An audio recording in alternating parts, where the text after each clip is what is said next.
오늘 함께 나눌 본문 말씀은 누가복음 5장 27절에서 39절까지 말씀입니다.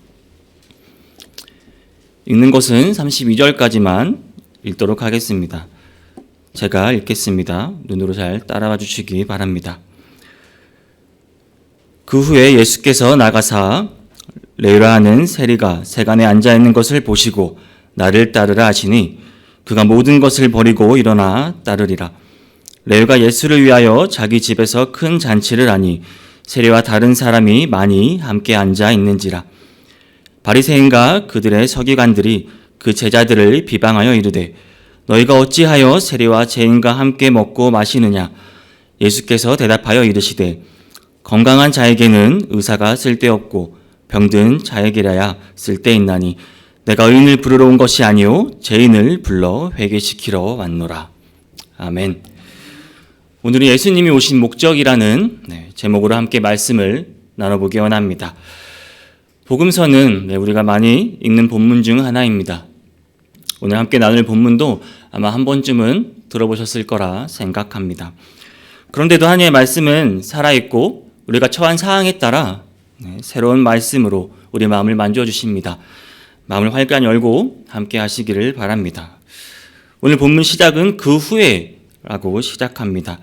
앞에 무슨 일이 일어나고 난 뒤라는 거겠죠. 잠시 앞부분을 살펴보면 5장에서는 이제 예수님께서 거기 잡던 베드로 그리고 야고보 요한을 부르십니다. 그리고 그들을 가르치시고 나병 환자, 중풍 환자를 치료하십니다.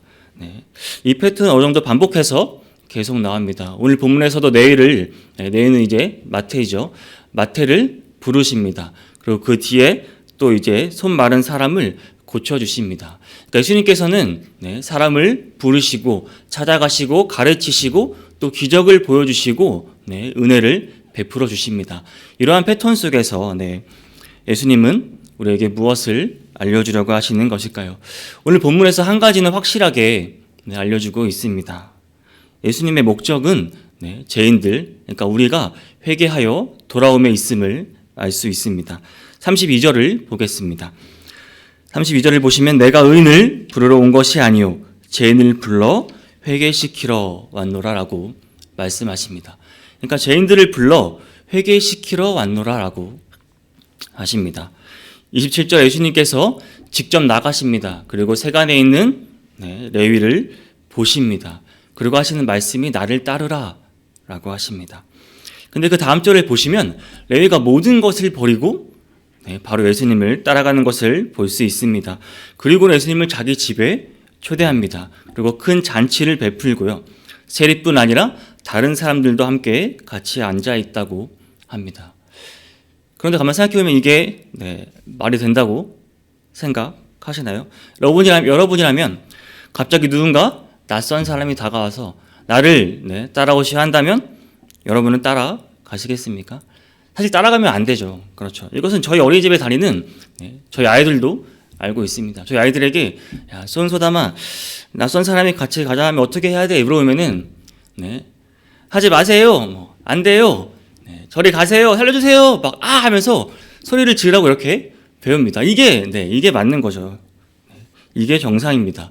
레위가 예수님이 나를 따르라 했을 때 따라갔다는 것은 레위는 이분을 알고 있었다는 것입니다.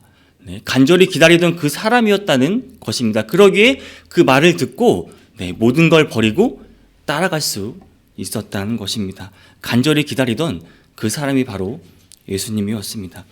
레위는 그냥 간 것도 아니고 28절을 보시면 모든 것을 버리고 갔다고 말합니다. 모든 것을 버리고 포기할 만큼 간절했던 겁니다.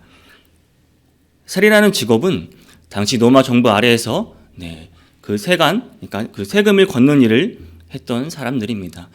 부정하게 돈을 걷기도 했었고요. 그것으로 많은 이익을 취하기도 했습니다. 상당한 부를 갖고 있는 사람들이었습니다.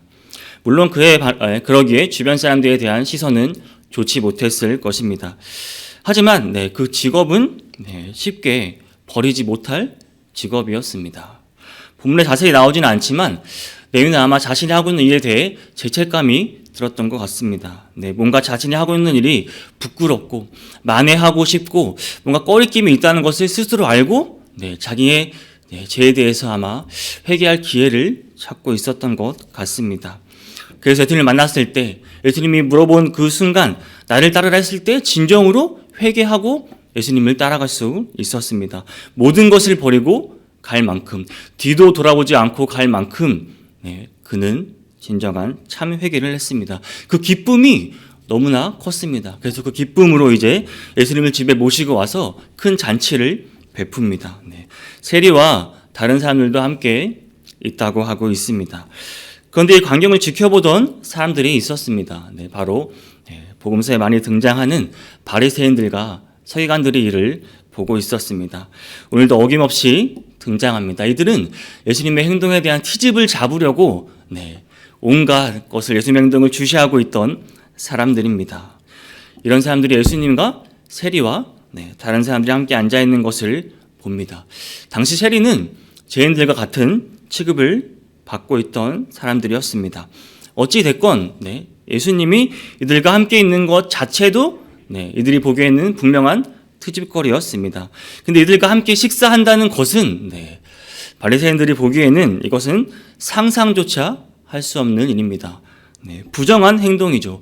거룩한 자신들의 식사 전통을 깨는 행동이고 또 부정한 사람들과 함께 부정한 음식을 먹는 것 자체가 이들에게는 이해할 수 없는 행동이었습니다. 이것은 유대교의 근간을 깨는 아주 흔드는 문제가 되는 행동이었습니다. 하지만 예수님에게 그런 것은 전혀 중요하지가 않았습니다.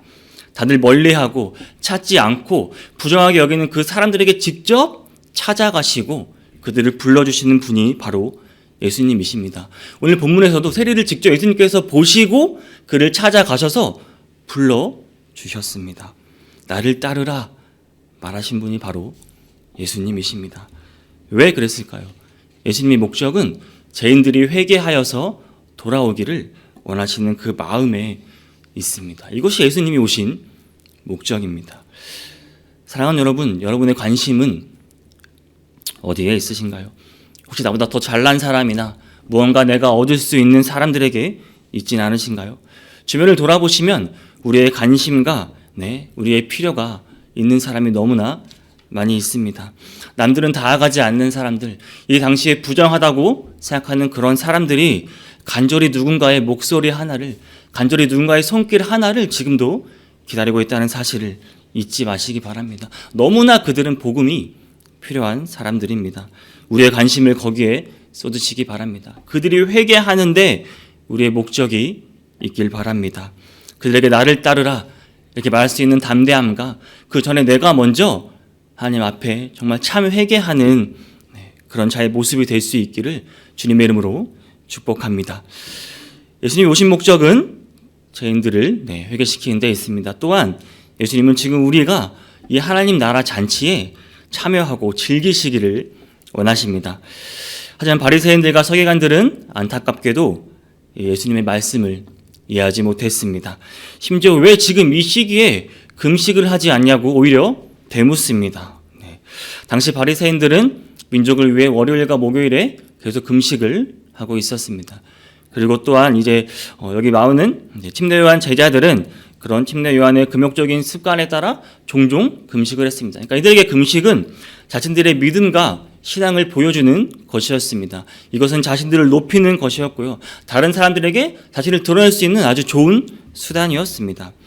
하지만 이들은 아예 안타깝게도 이미 자신들의 앞에 그토록 자신들이 원하던 메시아가 와 있는데도 그거를 알아보지 못하고 그 즐거운 잔치에 참여하지 못하고 있습니다.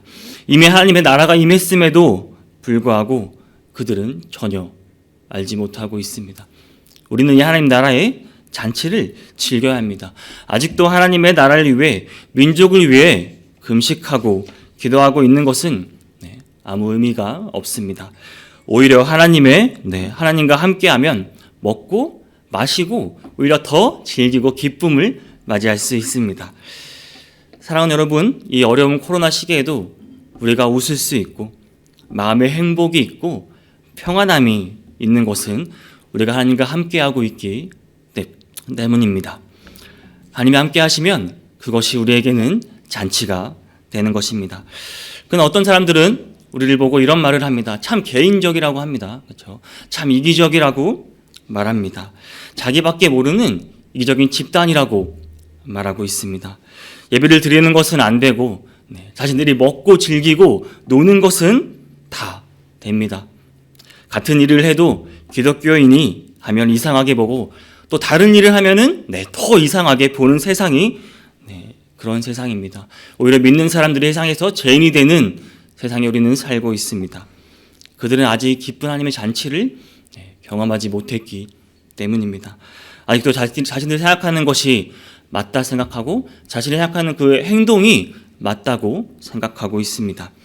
헛된 것을 좋아하고 헛된 금식을 바라고 있는데도 하고 있는데도 전혀 그것을 헛되지 모르고 있습니다.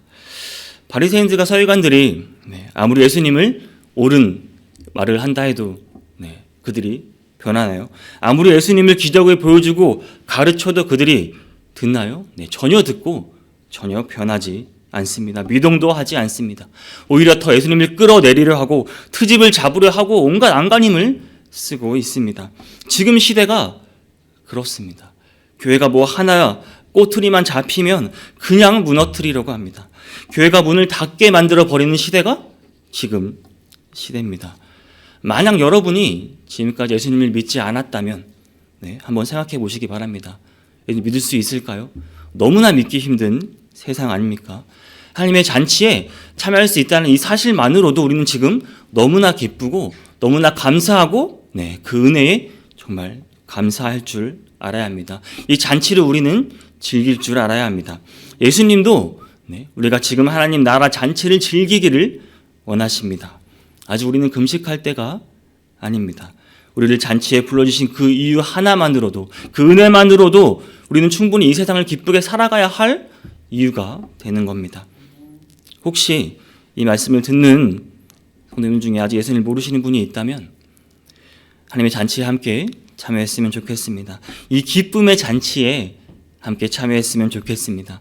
세상은 점점 힘들어지고요. 점점 지쳐가고 우리의 생활조차 감당하기 힘들어지고 있습니다. 영원히 기쁨으로 가득 찬 하나님 나라의 잔치에 참여하시기 바랍니다. 언제든 교회로 찾아오시고요. 언제든 저희 사역자분들에게 말씀해 주시면 항상 도와드리겠습니다. 우리 모두 하나님 잔치에 기뻐하며 즐기며 은혜에 감사할 줄 아는 하루가 되기 원합니다. 또한 예수님은 우리가 새로워져야 하기를 원하십니다. 새로워지기를 원하십니다. 바리새인들과 서기관들이 예수님을 못 알아보고 받아들이지 못하는 이유가 그들이 자꾸 지나온 것만 자신의 생각과 자신의 전통만 추구하기 때문입니다. 아직 그들은 자신의 방식과 그들의 행동과 그런 생각을 버리지 못했습니다.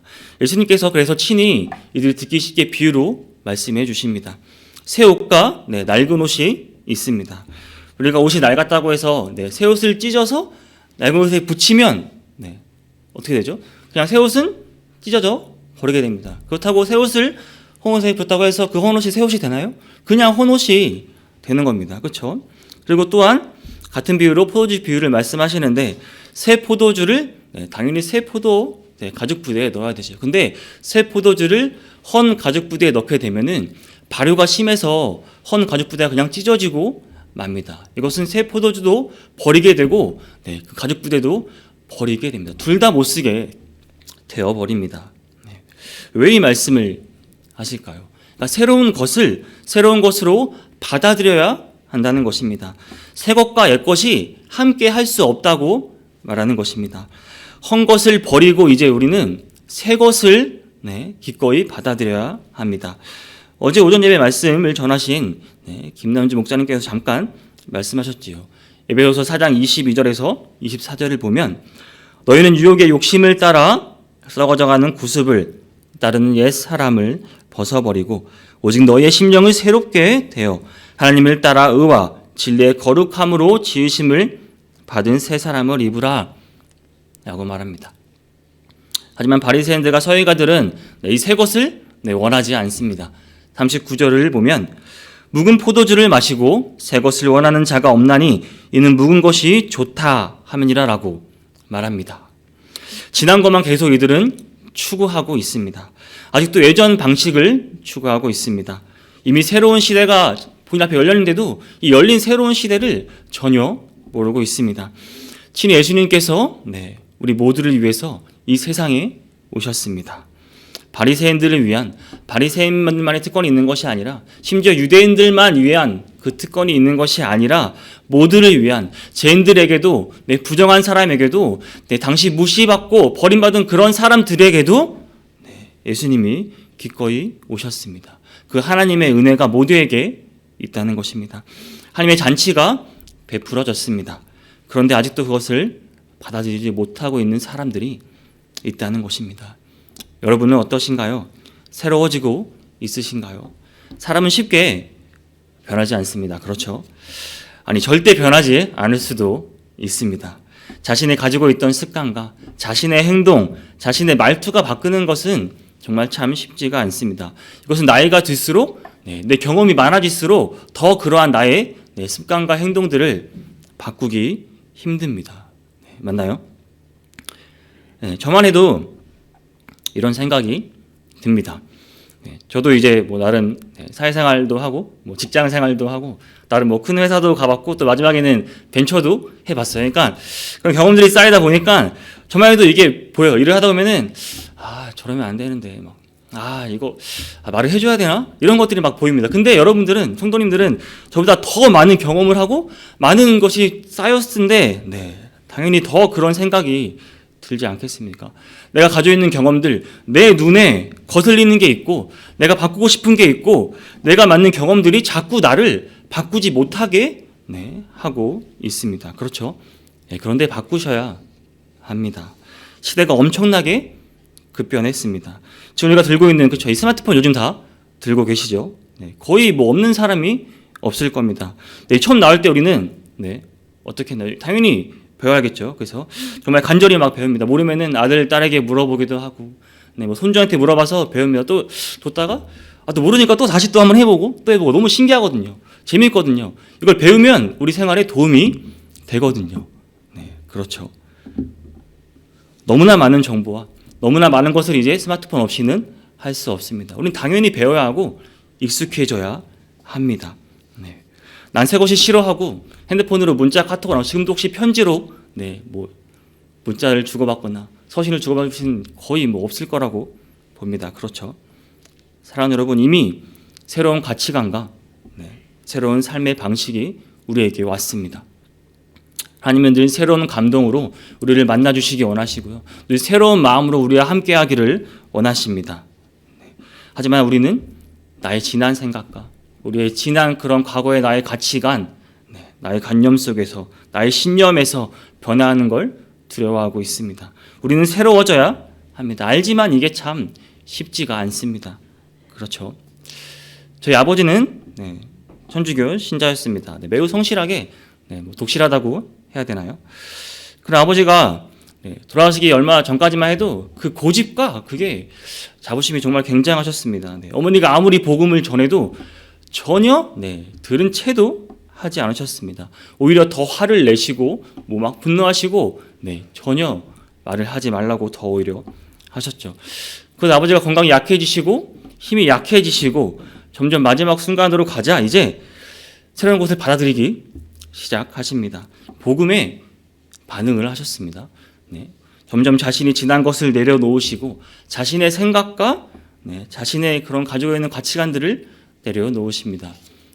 그리고 마지막 돌아가시기 일주일 전에 정말 그 기도와 복음을 전할 때에 아버지의 원래 아버지는 뇌경색으로 어느 아베 오셔서 말씀하지 못하셨는데 그 마지막 순간에 아버지가 그 아멘 하시던 그 소리가 아직도 귀에 생생합니다. 사랑하는 여러분, 물론 마지막 순간에 하나님을 받아들여 하나님 잔치 참여할 수 있다면 너무나 큰 그것도 축복이지요. 그런데 조금 더 빨리 우리가 하나님의 잔치에 참여할 수 있다면 우리가 더 큰 기쁨이 있겠습니까? 그리고 늘 새롭게 이 아침에 우리가 하나님 원하시는 말씀으로 매일 새로워진다면, 매일 새롭게 살아간다면 이보다 더 큰 기쁨이 있겠습니까? 매일매일 새로워지시기 바랍니다. 잠시만 한눈 팔아도 요즘 세상은 너무나 눈 돌릴 곳이 많습니다. 그렇죠? 새롭게 말씀을 듣지 않으면 우리는 새로워질 수가 없습니다. 내 생각과 내 가치관이 하루하루 나를 지배하려고 하는 것을 분명 경험하시고 느끼셨을 것입니다. 내가 말씀과 기도로 시작하지 않을 때랑 내가 말씀과 기도로 시작했을 때 하루가 분명 다르다는 것을 우리는 이미 삶 속에서 너무나 많이 느끼고 있습니다. 오늘 하루도 이 말씀을 들음으로 하나님의 생각과 가치관으로 새롭게 세상을 살아가시기 바랍니다. 오늘도 새롭게 세상을 승리하시기를 바랍니다. 이제 말씀을 마무리하겠습니다. 오늘 말씀을 잘 보면 우리와 언제나 함께하기를 원하시는 하나님, 우리와 언제나 새로운 만남을 기대하시는 그 하나님의 마음을 느낄 수 있습니다. 먼저 그러기 위해 우리가 매일 말씀과 기도로 우리는 새로워져야 함을 오늘 알았습니다. 말씀으로 새로워진다면 우리는 충분히 지금 이 하나님 나라 잔치에 참여함을 기쁨으로 감사함으로 그 은혜를 즐길 줄 알아야 합니다. 그런데 이 잔치를 우리만 즐길 수 있을까요? 간절히 우리의 부르심을, 우리의 그 말 한마디, 그 손길을 기다리는 주변 영혼들을 바라보시기 바랍니다. 모든 걸 버리고 우리를 따라올 수 있는 그 사람들을 찾아가시기 바랍니다. 예수님이 이 땅에 오신 목적은 죄인을 불러 회개시키기 위함입니다. 마땅히 오늘 하루 우리도 예수님의 사명을 받아 살아가기를 원합니다. 매일 새로워지고 주변 영혼들의 관심을 가지고 기도하며 다가갈 수 있기를 바랍니다. 교회 다니는 것을 드러내기 힘든 세상입니다. 그렇죠? 하지만 오늘 하루는 안부 전화라도 부담스러우면 카톡이나 문자라도 그동안 내가 연락하지 못했던 그 아직 예수님을 모르는 영혼들에게 한번 연락해보는 건 어떨까요? 그러한 하루가 되기를 원합니다. 오늘 하루 하나님의 은혜로운 잔치에 참여함을 기쁨으로 즐길 수 있는 하루가 되기를 주님의 이름으로 축복합니다. 아멘.